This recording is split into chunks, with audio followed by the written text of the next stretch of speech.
July 20, 1969, 10:56 p.m. Eastern Time. 600 million people around the world watched their television screens. The grainy black and white image showed a ladder, a boot, a man climbing down.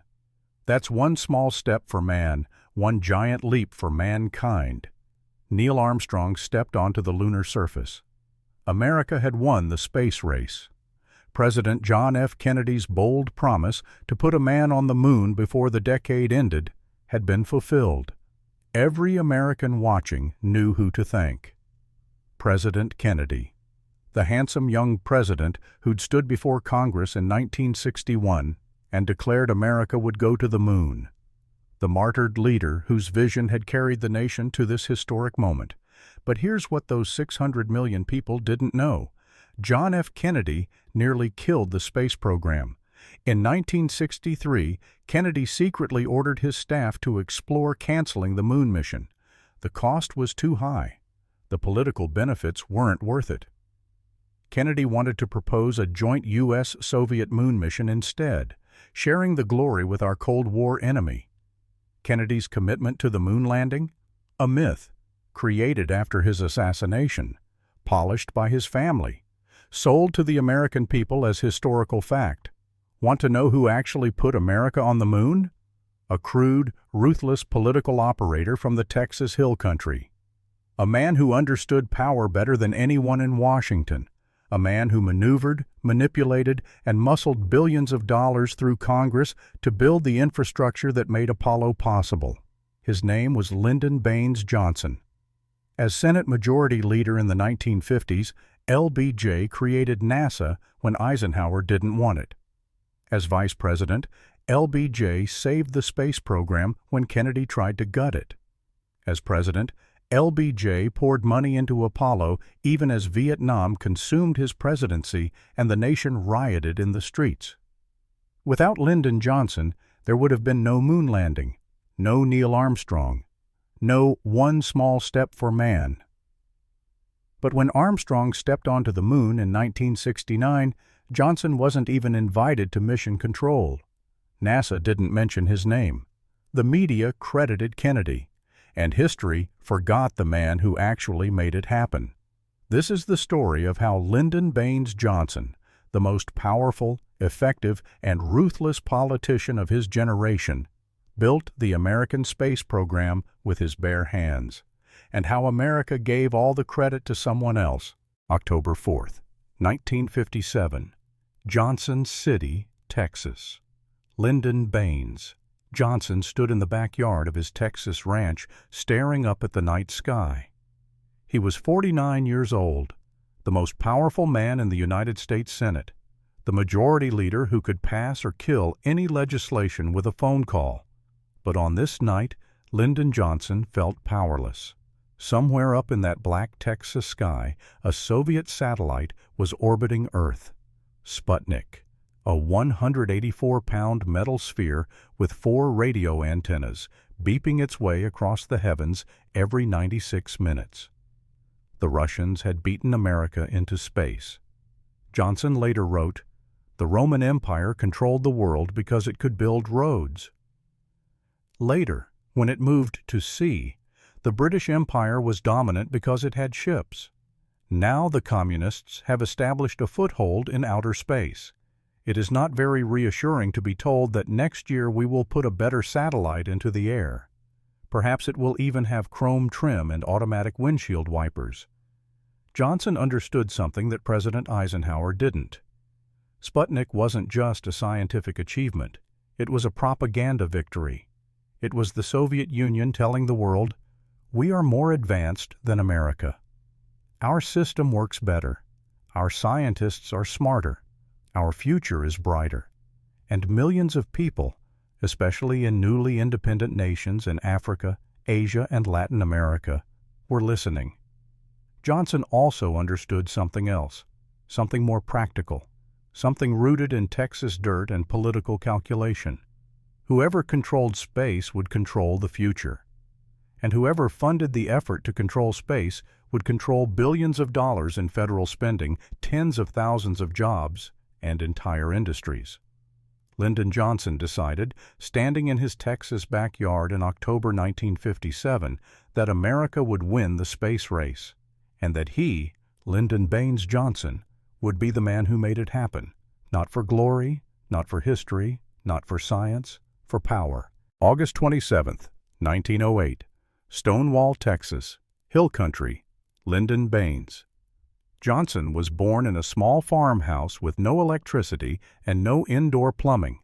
His father, Sam Ely Johnson, Jr., was a Texas state legislator and failed businessman.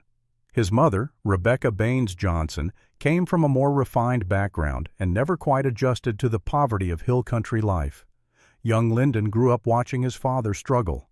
Sam Johnson lost money on cotton, lost money on land deals, lost money on livestock. The family lived in constant financial insecurity. Rebecca pushed Lyndon hard.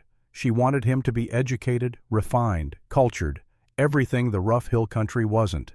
She read to him constantly, taught him poetry, demanded excellence. But it was Sam Johnson who taught Lyndon the most important lesson. Power is everything. Sam would take young Lyndon to the Texas legislature in Austin. They'd sit in the gallery and watch politicians argue, debate, make deals. Sam would explain who had power and who didn't, who mattered and who could be ignored. Lyndon absorbed these lessons like a sponge. By the time Lyndon was a teenager, his family was broke, truly broke. The farm failed. Sam couldn't pay his debts. They lost almost everything. Lyndon knew he had to get out, had to escape poverty, had to become someone who mattered. He worked his way through Southwest Texas State Teachers College, now Texas State University. He taught poor Mexican-American children in Cotulla, Texas, an experience that would shape his views on poverty and education for the rest of his life. In 1931, Lyndon went to Washington, D.C. as a congressional aide. He was 23 years old, tall, gangly, and ambitious to the point of mania. Lyndon Johnson had found his calling. Politics, power. Washington. He would spend the next 40 years accumulating more power than any other man in the Senate, revolutionizing the role of vice president and ultimately ascending to the presidency itself. But it all started with a simple realization. In America, power comes from controlling money. And in Washington, the man who controls how billions of dollars are spent controls everything. That realization would make Lyndon Johnson the architect of the American space program. January 1955, United States Senate. Lyndon Johnson became Senate Majority Leader at age 46, the youngest man ever to hold the position. He transformed the role from a ceremonial figurehead into the most powerful position in Congress. Johnson's method was simple: know everything about everyone, know their ambitions, their weaknesses, their district's needs, their donors, their secrets. Then use that knowledge. The Johnson treatment became legendary in Washington. LBJ would corner a senator, physically corner them, lean in close, invade their personal space, and talk. He'd cajole, threaten, promise, plead. He'd mention their wife, their kids, their constituents back home, the committee assignment they wanted, the dam project in their district. He never took no for an answer. But Johnson was more than a bully. He was a genius at understanding how the Senate worked. He knew every rule, every procedure, every parliamentary trick.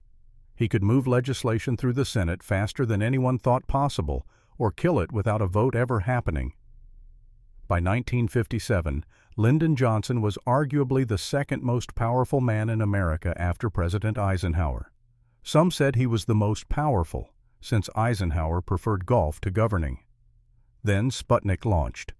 President Eisenhower's response was cautious. "It's just a small ball in space," Eisenhower said.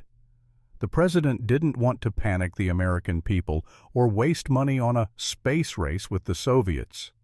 Eisenhower proposed a modest space program run by the military. No new agency, no dramatic increases in funding, just steady, careful scientific progress. Lyndon Johnson saw an opportunity. November 1957. United States Senate. Johnson moved fast. He created the Senate Special Committee on Space and Astronautics and made himself chairman. This gave Johnson control over all space-related legislation in the Senate. Then he held hearings. Johnson brought in scientists, military leaders, and experts who testified about Soviet advances.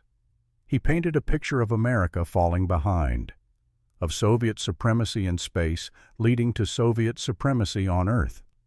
Johnson had a gift for dramatic rhetoric when he needed it. He told the Senate, "Control of space means control of the world." From space, the masters of infinity would have the power to control the Earth's weather, to cause drought and flood, to change the tides and raise the levels of the sea, to divert the Gulf Stream and change temperate climates to frigid. Was this scientifically accurate? Not really. Did it scare people? Absolutely. Johnson coordinated with Senator Henry Scoop Jackson in the House to craft legislation creating a new civilian space agency. Not a military program like Eisenhower wanted, a civilian agency that would report to Congress, and specifically to committees controlled by Lyndon Johnson. There was opposition. Eisenhower didn't want a new agency. Conservative senators didn't want to spend billions on space. Some senators wanted the Air Force to control the space program. Johnson crushed the opposition. He used every tool at his disposal. He promised committee assignments. He threatened to block other legislation. He got Texas newspapers to write editorials supporting the space program. He coordinated with defense contractors who wanted space contracts to lobby their local congressmen. Most importantly, Johnson connected the space program to national security and American prestige. This wasn't about science.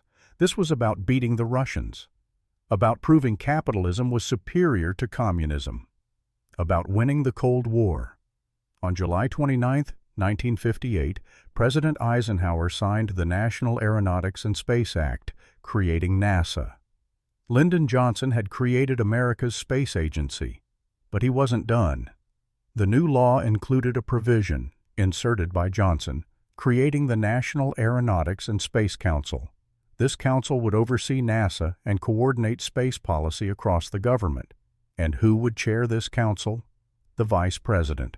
Johnson didn't know it yet, but he was about to become Vice President, and when he did, he'd use that Space Council chairmanship to control billions in NASA funding. But first, there was the matter of where to put NASA's facilities. 1960 to 1961. The space program needed infrastructure. NASA's headquarters would be in Washington, D.C. But where would the actual work happen? Where would they build rockets? Train astronauts? Control missions? Multiple states lobbied for NASA facilities. Each facility meant thousands of jobs, hundreds of millions in federal spending, and prestige.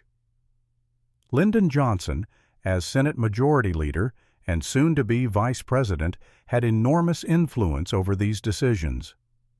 In 1961, NASA announced it would build the Manned Spacecraft Center, the facility that would train astronauts and control all manned missions, in Houston, Texas. Why Houston? NASA's official explanation cited various technical factors. The real reason? Lyndon Johnson wanted it in Texas. Johnson worked behind the scenes with NASA Administrator James Webb, a Johnson ally, and key congressmen to ensure Houston got the prize. Johnson's close friend and political ally, Congressman Albert Thomas, represented Houston in Congress. Thomas chaired the House Appropriations Subcommittee that controlled NASA's budget. The message was clear: put the facility in Houston, and funding will flow.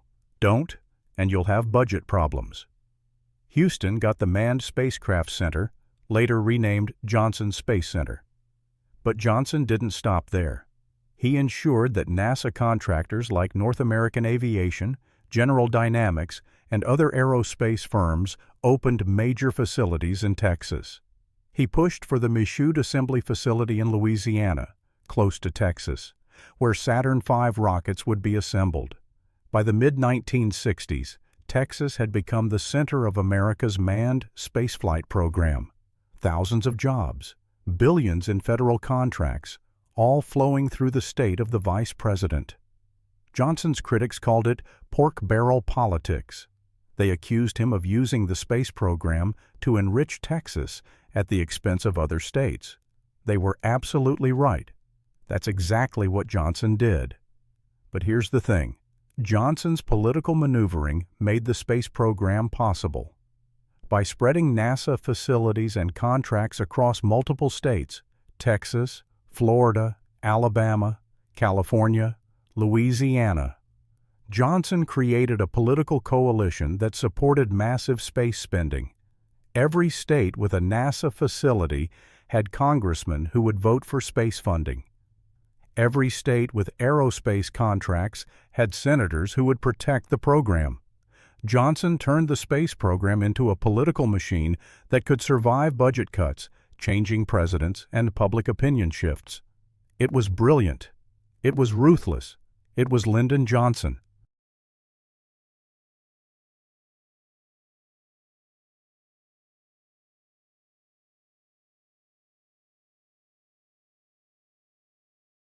January 20th, 1961.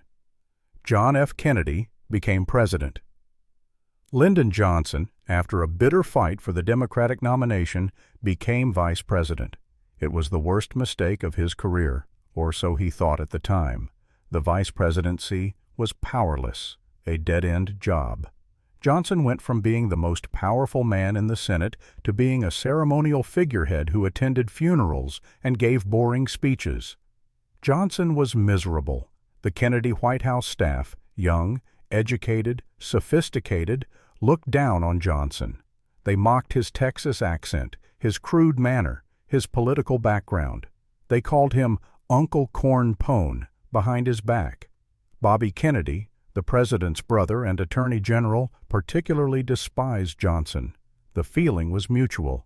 But President Kennedy needed Johnson for one thing: space. Kennedy's famous speech on May 25, 1961, is remembered as the moment America committed to landing on the moon. Kennedy told a joint session of Congress, "I believe that this nation should commit itself to achieving the goal, before this decade is out, of landing a man on the moon and returning him safely to the earth." It was a great speech.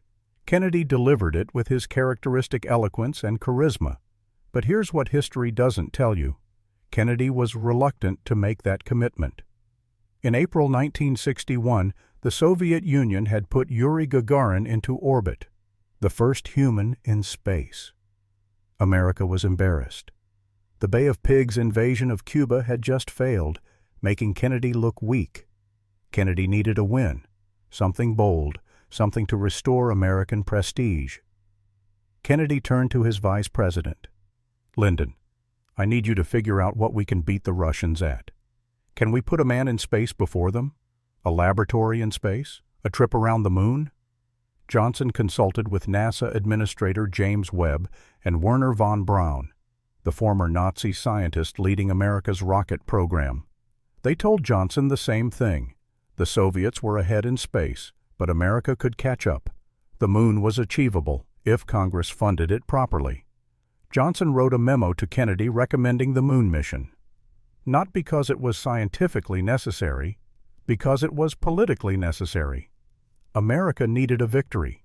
The moon mission would take years, enough time for America to catch up to Soviet technology, and it would require such massive resources that the Soviets might not be able to match American spending. Kennedy accepted Johnson's recommendation. That's where the moon speech came from. But Kennedy's commitment was shaky. In September 1963, just 2 months before his assassination, Kennedy proposed to the United Nations that America and the Soviet Union conduct a joint moon mission. Share the costs, share the glory. Kennedy's aide Ted Sorensen later confirmed that Kennedy was looking for ways to reduce space spending.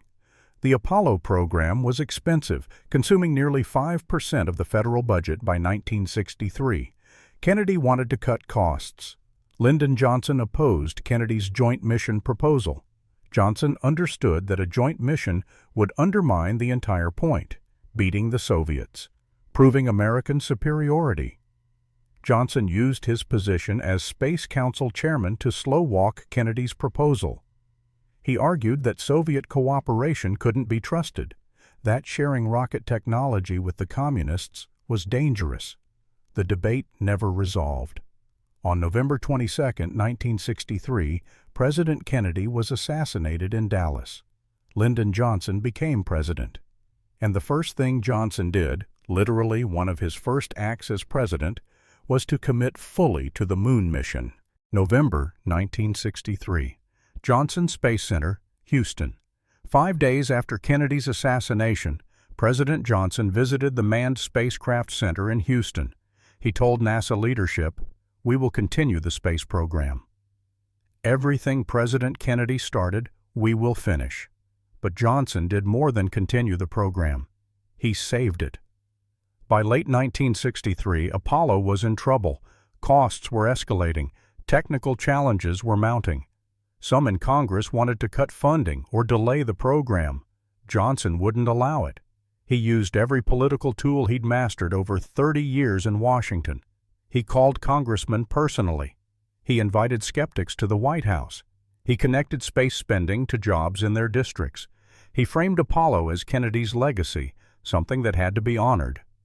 Johnson told NASA Administrator James Webb, "Jim, I want you to get to the moon before the decade is out.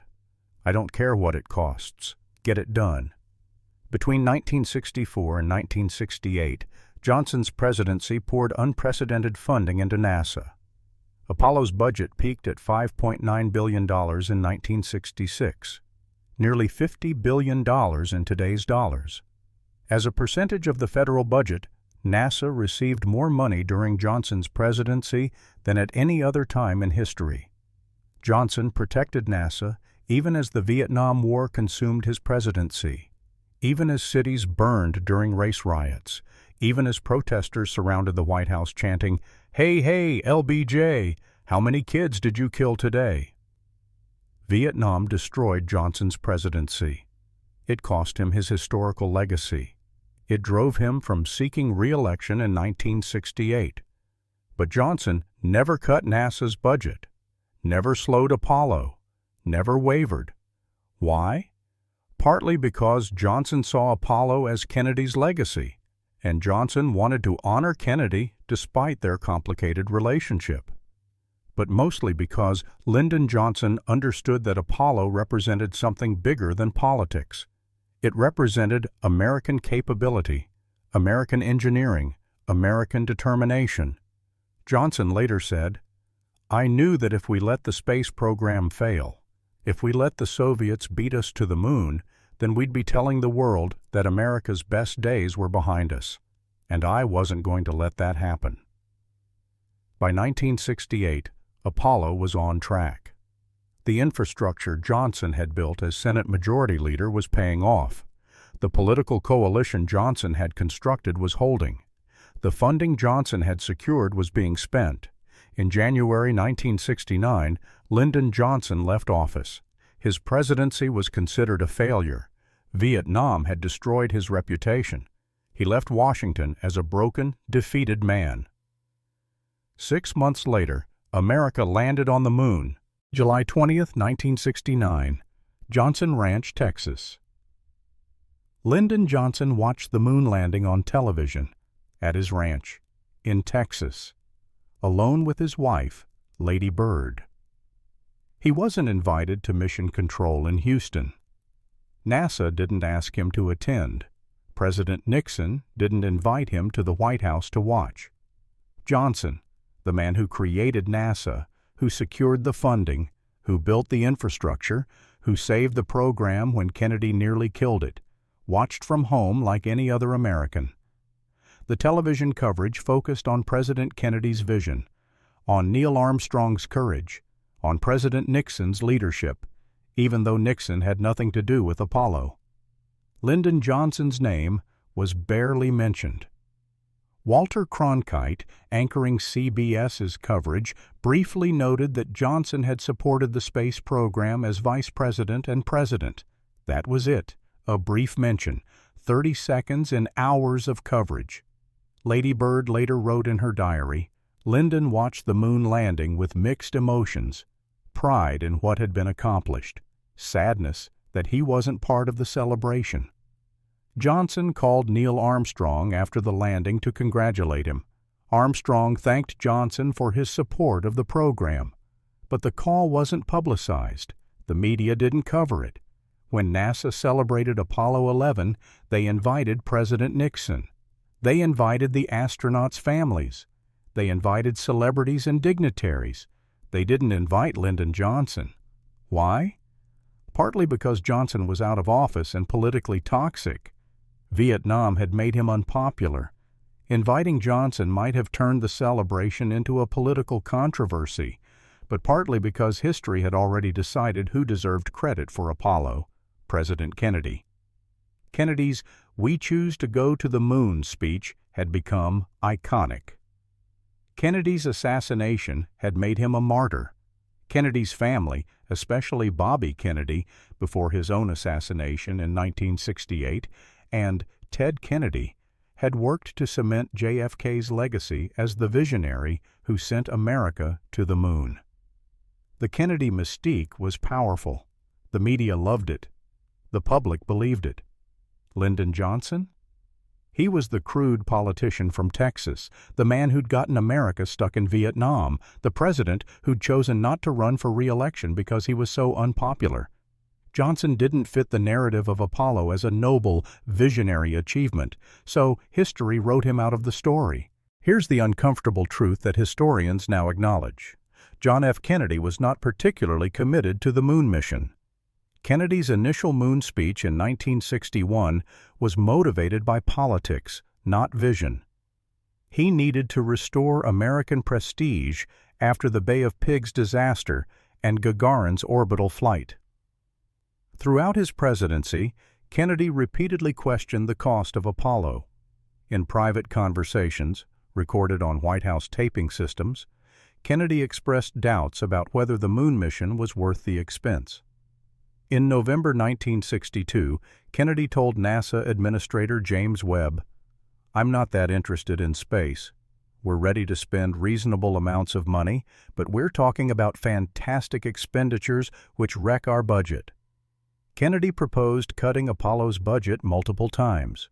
Each time, Vice President Johnson and NASA Administrator Webb, a Johnson ally, pushed back and preserved funding. In September 1963, Kennedy proposed the joint U.S. Soviet moon mission. This wasn't visionary international cooperation. This was Kennedy looking for a way to reduce costs and share the political risks. If Kennedy had lived, he might have canceled or dramatically scaled back Apollo. We'll never know. What we do know is that Lyndon Johnson, both as vice president and as president, never wavered in his support for Apollo, never cut the budget, never proposed delays, never suggested sharing the mission with the Soviets. Johnson fought for Apollo when it was unpopular, when the costs seemed prohibitive, when Vietnam was consuming the federal budget, when protesters were calling for domestic spending instead. Johnson kept Apollo alive, and Apollo succeeded. But by the time Armstrong stepped on the moon in 1969, the Kennedy narrative was set. JFK's vision had been fulfilled. The martyred president's dream had come true. Lyndon Johnson? He was a footnote. Why did history forget Lyndon Johnson's role in the space program? First, the Kennedy family actively promoted JFK's legacy. Bobby Kennedy and Ted Kennedy worked to cement their brother's place in history. They encouraged books, documentaries, and memorials that highlighted JFK's moon speech while downplaying the roles of others. The Kennedys were masters of public relations. They understood the power of narrative, and the narrative of JFK as the visionary who sent America to the moon was powerful, romantic, and sellable. Lyndon Johnson's narrative? Not so much. Johnson was crude, political, and controversial. He wasn't handsome or eloquent. He didn't inspire people with soaring speeches. He worked behind the scenes, making deals, twisting arms, securing votes. That's not the story people want to hear about Apollo. Second, Vietnam destroyed Johnson's legacy. By 1969, Johnson was one of the most unpopular presidents in modern history. His presidency was defined by war, protests, and domestic turmoil. Nobody wanted to give Johnson credit for Apollo because doing so would require acknowledging that the man who escalated Vietnam also put America on the moon. That complexity didn't fit clean narratives. It was easier to credit Kennedy, the martyred president whose potential was cut short, than Johnson, the flawed, controversial figure who actually did the work. Third, Johnson was a master of Senate politics and congressional maneuvering. That kind of behind-the-scenes work doesn't make for inspiring television or memorable sound bites. Kennedy's moon speech is quotable, inspiring, simple. Johnson's legislative maneuvering? Complicated, technical, boring. The media wants heroes, not politicians. Kennedy was the hero. Johnson was the politician. So history chose Kennedy. Fourth, Johnson himself never fought for credit. After leaving office in 1969, Johnson retreated to his Texas ranch. He was exhausted, heartbroken, and in declining health.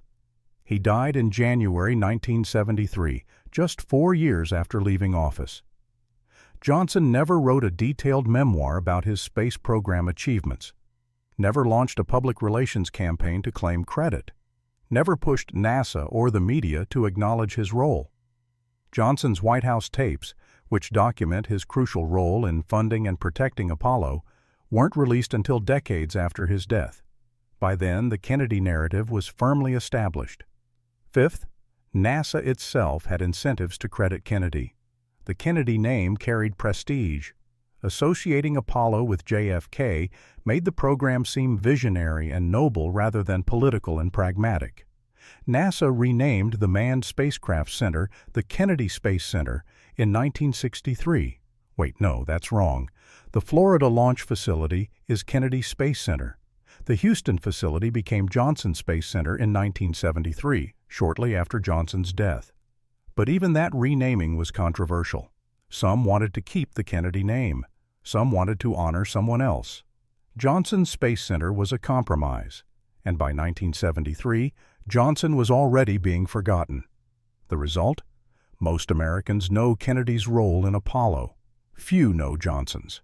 The documentary evidence of Johnson's crucial role is overwhelming.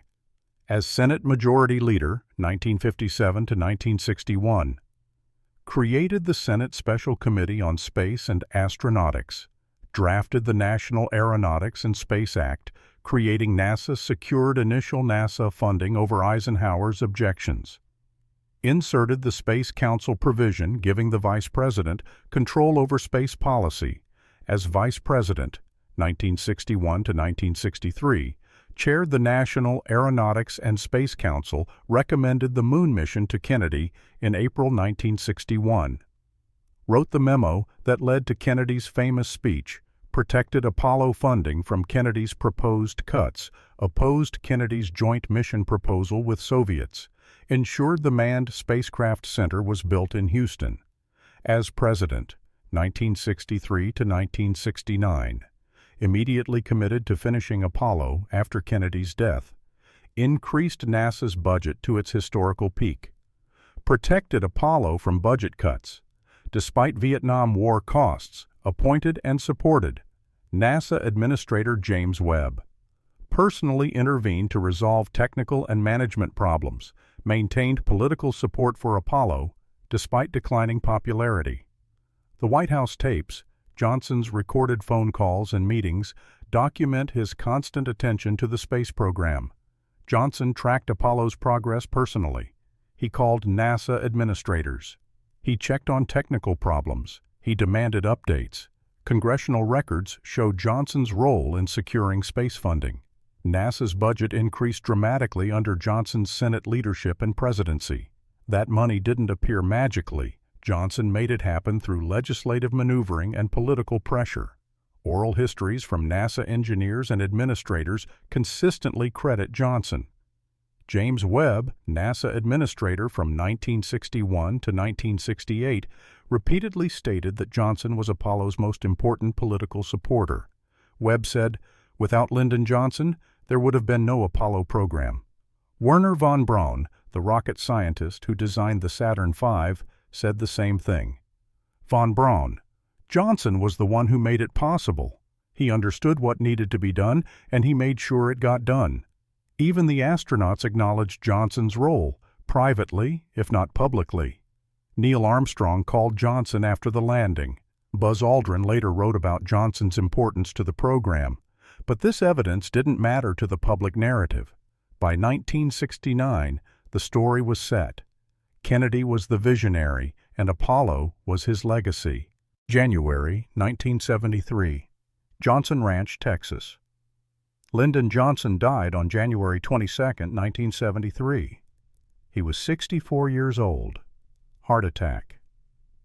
Johnson's final years were sad.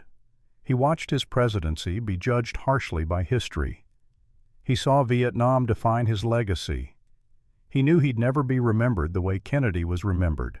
In his final months, Johnson grew his hair long, stopped wearing suits, looked old and tired beyond his years.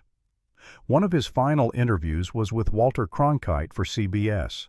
Johnson talked about his presidency, the Great Society, civil rights, Medicare, and yes, the space program. Johnson told Cronkite, "I'm proud of what we accomplished in space. We did what we said we'd do. We put a man on the moon. We did it safely. We did it before the decade ended." Cronkite asked Johnson if he felt he got enough credit for Apollo. Johnson paused, then said, "Credit doesn't matter. What matters is that we did it. America did it. That's what counts." But you could see in Johnson's eyes that credit did matter, that being forgotten hurt, that watching Kennedy get all the glory while Johnson was dismissed as the crude politician bothered him more than he'd admit. Lady Bird Johnson later said, "Lyndon never complained about not getting credit for the space program. But I know it hurt him. He'd worked so hard. He'd fought so many battles to make it happen, and then to watch it be credited to someone else. It was painful."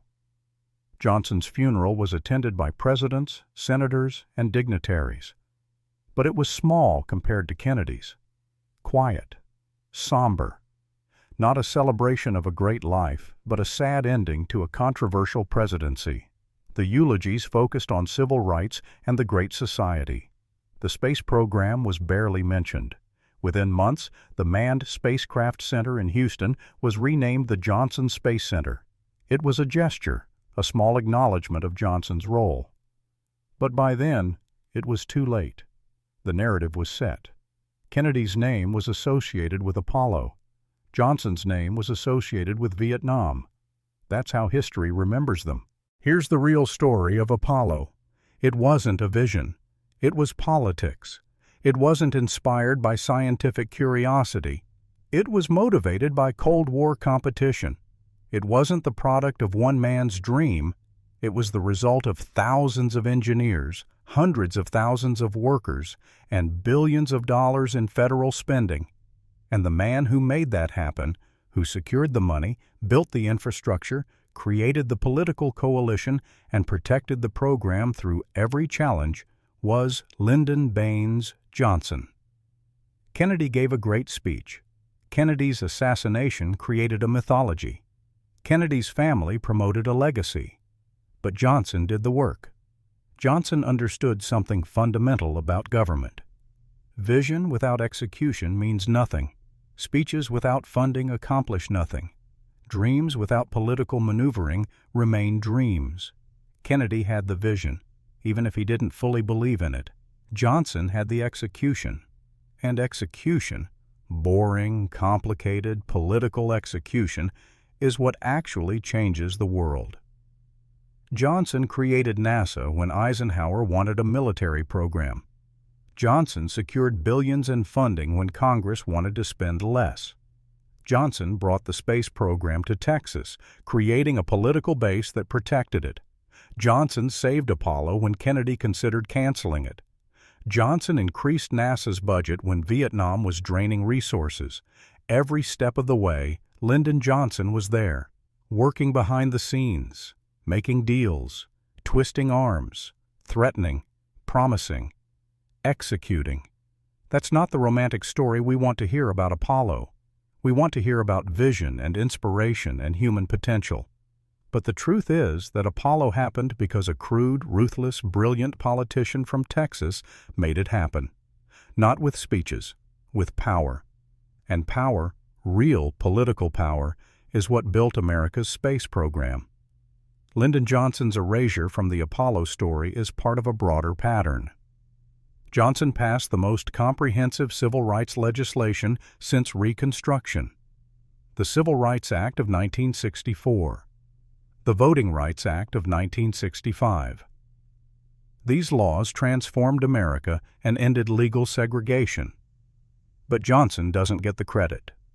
Martin Luther King Jr. does, deservedly. Kennedy does, less deservedly. JFK was slow on civil rights. Johnson is footnoted. Johnson created Medicare and Medicaid, programs that provide health coverage to tens of millions of Americans. He launched the war on poverty. He increased federal funding for education. He protected the environment. The Great Society programs Johnson pushed through Congress fundamentally changed American life. Millions of people benefit from Johnson's legislation every day. But Johnson's legacy is Vietnam. Not civil rights, not Medicare, not Apollo. Vietnam. And Vietnam was real. Johnson did escalate that war, did send hundreds of thousands of troops, did mislead the American people about the war's progress. Johnson's Vietnam legacy is deserved, but it shouldn't erase everything else he accomplished. History should be honest about Lyndon Johnson. He was complicated, crude, ruthless, brilliant, effective, flawed. He accomplished extraordinary things. He also made catastrophic mistakes. But when it comes to the space program, the record is clear. Lyndon Johnson made Apollo happen. Without him, there would have been no moon landing. That's not opinion. That's documented fact.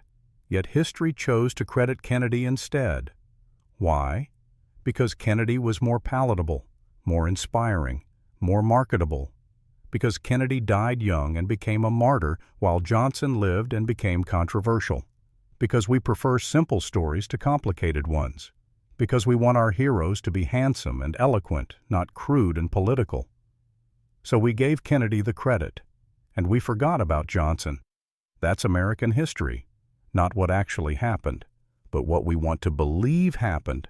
Today, the Johnson Space Center in Houston trains astronauts and controls missions to the International Space Station.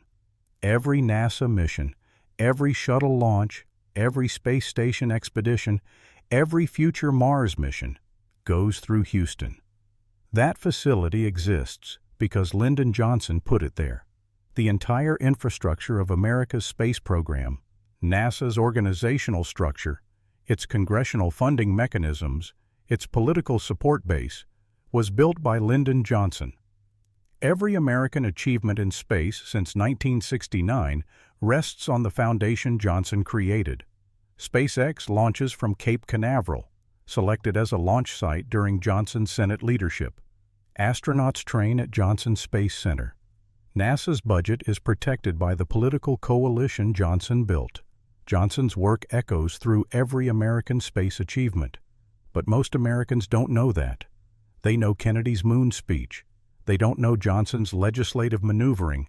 We should change that, not to diminish Kennedy, not to excuse Johnson's failures, but to tell the truth about how Apollo actually happened. Apollo wasn't magic. It wasn't just vision and inspiration. It was money, politics, infrastructure, and execution. It was Lyndon Baines Johnson, the crude, ruthless, brilliant politician from Texas who understood power better than anyone else in Washington. The man who created NASA, who secured billions in funding, who built the infrastructure, who protected the program, who made it happen. the man who put America on the moon, and the man history forgot. We owe Lyndon Johnson the truth. We owe him recognition for what he actually accomplished, not the sanitized, simplified version, but the complicated, political, effective reality. Lyndon Johnson was no saint. He was a politician, a master politician, the best of his generation, and he used that political mastery to accomplish something extraordinary. He sent America to the moon. That's his legacy. That's what he deserves to be remembered for. Not just Vietnam, not just the presidency that failed, but the space program that succeeded. Because of him. On July 20th, 1969, when Neil Armstrong stepped onto the moon, the world celebrated President Kennedy's vision. They should have been thanking President Johnson's execution. Vision is important, but execution is everything. And nobody executed better than Lyndon Baines Johnson. Johnson understood something fundamental. Power isn't about speeches or charisma or popularity. Power is about getting things done, about moving legislation, about securing funding, about building coalitions, about making deals. That's not romantic. It's not inspiring. It doesn't make for good television or memorable quotes, but it's how the world actually works. John F. Kennedy inspired people. Lyndon B. Johnson built the space program. Kennedy's speech sent shivers down spines. Johnson's legislation sent billions to NASA. Kennedy talked about going to the moon. Johnson made it possible. One man gave America a dream. The other man made that dream real. Guess which one we remember? That's the tragedy of Lyndon Johnson's legacy. He was the most effective Senate Majority Leader in American history. He passed more landmark legislation as president than almost anyone. He fundamentally changed America: civil rights, Medicare, education, space exploration. But he's remembered for the one thing that went wrong, Vietnam. And the thing that went right, Apollo, is credited to someone else. That's not fair. It's not accurate. It's not honest.